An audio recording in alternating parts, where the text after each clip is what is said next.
وہ حیران پریشانی سے مجھے دیکھنے لگی۔ طلاق لے کر میرے سر پہ بیٹھ گئی ہو، اپنا گھر بسا نہیں سکی، یہاں مجھے امتحان میں ڈالا ہوا ہے۔ میں غصے سے بڑبڑا رہی تھی، جبکہ میری بیٹی بے یقینی سے میری جانب دیکھ رہی تھی۔ اس کی آنکھوں میں آنسو آ چکے تھے، پر میں اس قدر غصے میں تھی، اس کی طرف دھیان ہی نہیں دیا۔ وہ کچھ دیر تو کھڑی روتی رہی، پھر بھاگ کر کمرے میں چلی گئی۔ جاتے ہی اس نے کنڈی لگا لی۔ میں نے تھک ہار کر چارپائی پر بیٹھ گئی۔ میرا سانس بری طرح سے پھولا ہوا تھا اور ابھی تک سمجھ میں نہیں آیا تھا کہ ہوا کیا تھا، پر اتنا ضرور جان گئی تھی کہ 15 سالہ بھانجا اب بچہ نہیں رہا تھا، اور میری بیٹی، ہاں وہ ہر برائی کی جڑ تھی۔ میری اور میری چھوٹی بہن کی ایک ہی گھر میں شادی ہوئی تھی۔ ہمارے شوہروں کی آپس میں نہ بننے کی وجہ سے ہمارے گھر الگ الگ تھے اور ہم سالوں بعد ہی ملتے تھے۔ شادی کے 1 سال بعد ہی میرے گھر بیٹی پیدا ہوئی تھی، جبکہ میری بہن کے پاس اولاد نہیں تھی۔ شادی کے 8 سال بعد بیٹا پیدا ہوا تھا۔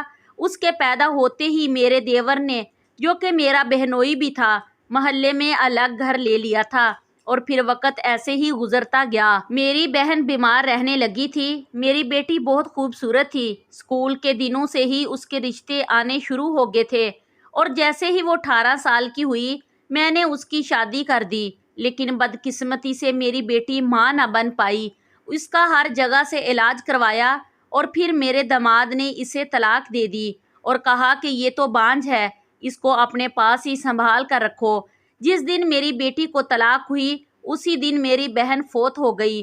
مجھ پر تو جیسے غموں کے پہاڑ ٹوٹ پڑے تھے۔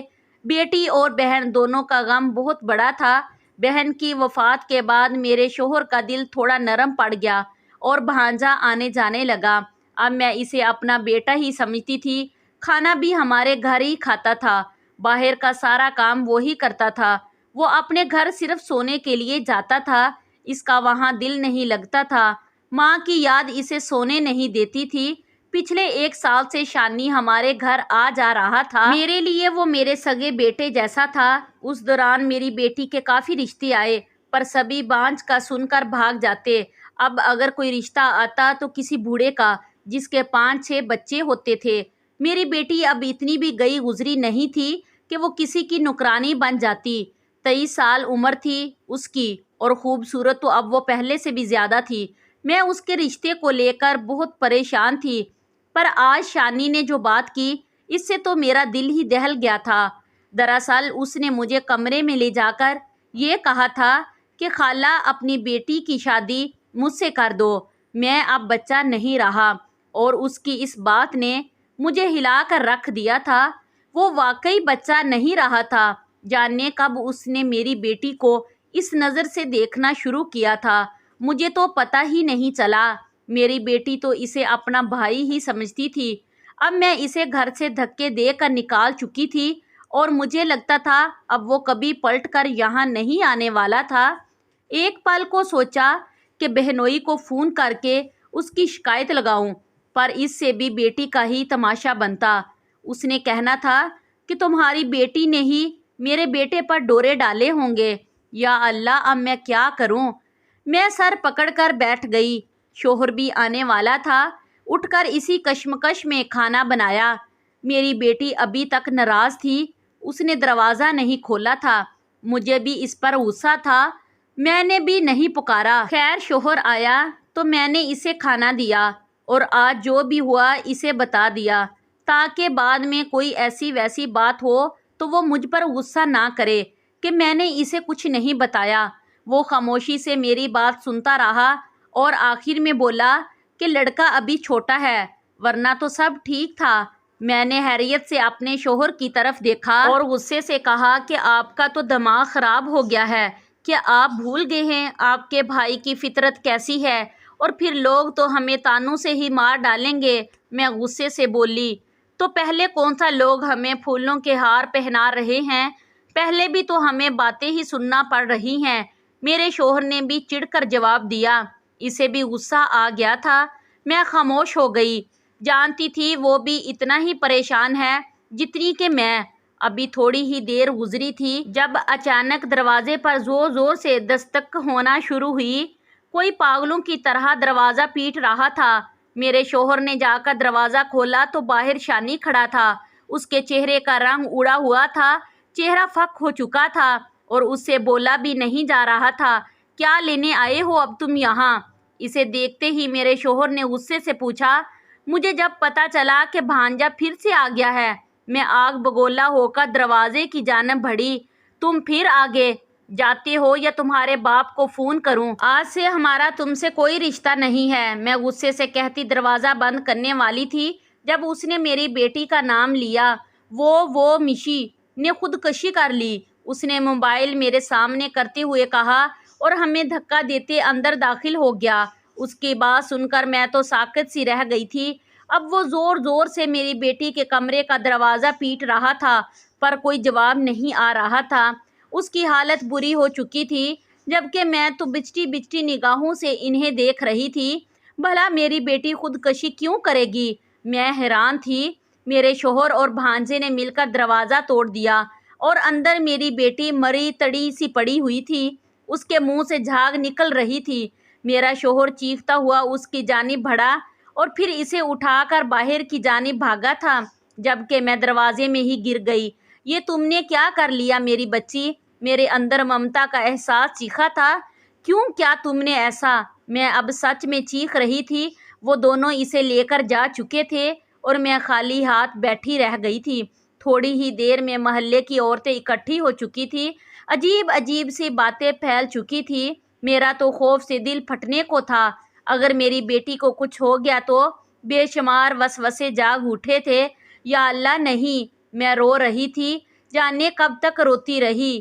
پھر اٹھی جائے نماز بچھا کر نماز پڑھی اور پھر نہ جانے کب تک اپنی بیٹی کے لیے دعا مانگتی رہی۔ وہ ماں نہ بن پائی، بھلا میں اس میں کیا غلطی تھی؟ اسے شوہر نے طلاق دے دی تھی، اس میں بھی اس کی کوئی غلطی نہ تھی۔ وہ میری اکلوتی بیٹی تھی، جان سے زیادہ پیاری تھی، لیکن جب سے اسے طلاق ہوئی تھی لوگوں کی باتیں سن سن کر وہ مجھے بوجھ لگنے لگی تھی۔ میں اب اس سے ہر وقت خفا رہتی تھی، بلا وجہ ڈانٹ دیتی تھی۔ آج وہ سب مجھے یاد آ رہا تھا اور میرا دل تڑپ رہا تھا کہ خدارا میری بچی کو کچھ نہ ہو جائے۔ کتنی پاگل تھی نا میں، لوگوں کی باتیں سن سن کر اور لوگ کیا کہیں گے یہ سوچ سوچ کر اپنی ہی بیٹی کو اذیت دیتی رہی تھی۔ اور آج تو میں نے حد کر دی تھی۔ اس نے اتنا بڑا قدم اٹھایا تھا، ورنہ وہ تو بڑی صابر اور شاکر تھی۔ صبح تک میں دعائیں ہی مانگتی رہی۔ پھر فجر کے بعد میرا شوہر مجھے لینے آیا۔ اس نے مجھے کچھ نہ بتایا اور میں دھڑکتے دل کے ساتھ ہسپتال آ گئی۔ میری بیٹی اب خطرے سے باہر تھی، اسے ہوش نہیں آیا تھا۔ بھانجا ایک جانب خاموش کھڑا تھا۔ ہم سب دعا کر رہے تھے۔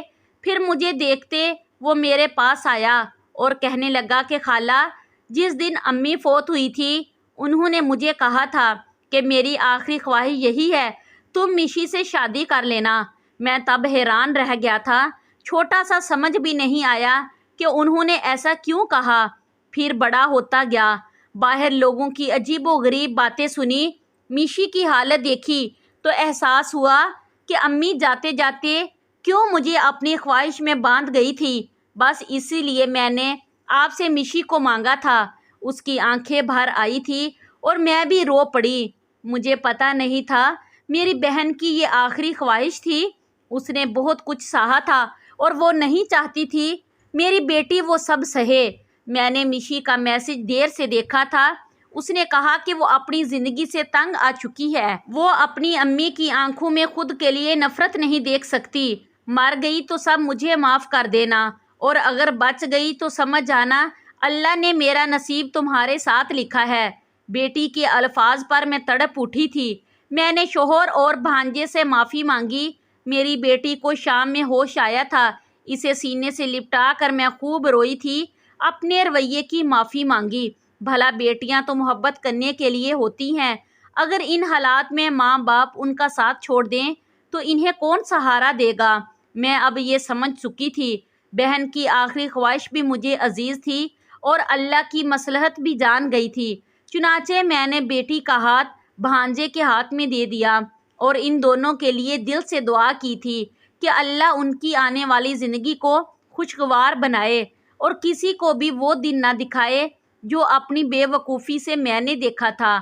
اگر آپ لوگوں کو یہ ویڈیو اچھی لگی تو پلیز میرے چینل کو سبسکرائب کریں، ویڈیو کو لائک کریں اور شیئر کریں تاکہ میں اپنی ہر اچھی آنے والی ویڈیو آپ لوگوں تک شیئر کر سکوں۔